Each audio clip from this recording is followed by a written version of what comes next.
So you want to know if the Harley Davidson Sportster is a good starter bike. Hey guys, this is DanDanTheFireman. I want to talk to you guys about this, and I have a few reasons why I believe it. The Harley Sportster was my very first bike back in November 2011. I love it. I didn't even have a motorcycle endorsement when I bought it from the dealership, brand new. They had to ship it to my home. That night, I rode around the neighborhood and taught myself how to ride. 25,000 miles later, I have a few things I want to talk to you about. Things that I thought up before buying and some things I found out after the fact. Also, if you find any of this stuff helpful, click the subscribe button and click that little bell next to it. That way you are notified when I post more Harley Sportster videos. All right, let's start. First off, the cost. You need to figure out what you can afford. This is a Harley Davidson. It's not going to be cheap.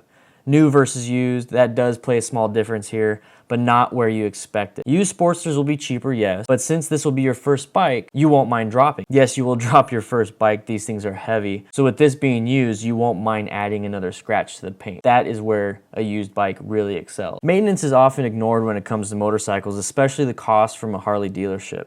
It gets ridiculous, even for an oil change. Get yourself a manual. Buy a quality motorcycle jack and learn to change your own oil. It really isn't that hard, and there are a ton of YouTube videos on that subject alone. I should know, I've made a few myself. The first time you do it yourself, you'll already have paid for that $100 jack you just bought. I'm dead serious. Now, getting a new bike might be the best option for you if you have the money.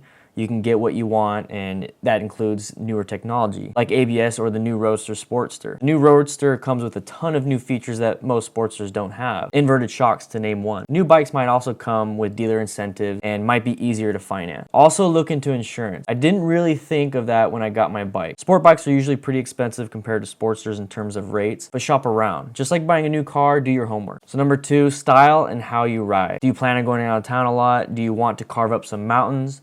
Do you plan on just commuting? These are just some of the questions you need to ask yourself. When I was debating an Iron 883 or a Sportster 1200, I asked myself what I wanted to do with the bike. At the time, I had a shitty truck and I wanted to go out of town a lot, which I did a lot. I went all over California and Arizona with my Sportster.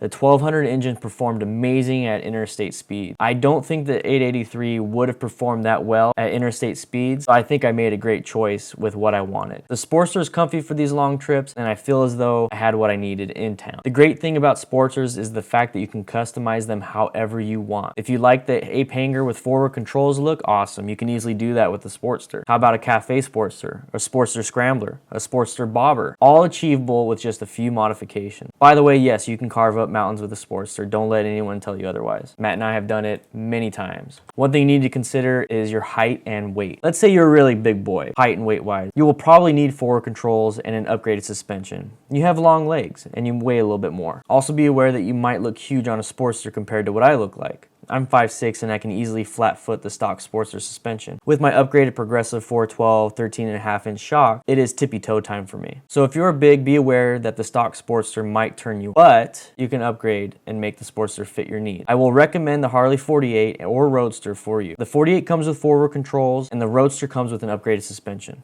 Now number 4, are you planning on trading it in later? Well, there really is no real need to trade up. The Iron 883, the Roadster, 1200 Custom, Harley 48, whatever new variation they decide to throw out this year, all are easily upgradable. The Sportster engine is robust and almost bulletproof. You will have all the power you need, and maintaining it will be easy. Now, the only reason I think that you will want to trade in your Harley Sportster later is to change your riding style. You might think cross-country riding is what you want to do, and a Road King or a Street Glide is the way to go. I'll tell you right now, my Sportster was comfy enough to travel across the state, and many people have gone cross-country on Sportsters. But whatever you choose, the resale value of Harley Sportsters are pretty decent. Just check any dealership and Craigslist. People sell and buy high for these, especially if it's in good condition. All right, guys, you've been watching me in the background, riding around on my Harley Sportster. Do you guys really think that I don't love my Sportster? I love it. I think it is a great beginner bike. I love my Sportster. 25,000 miles later, and it's still treating me well.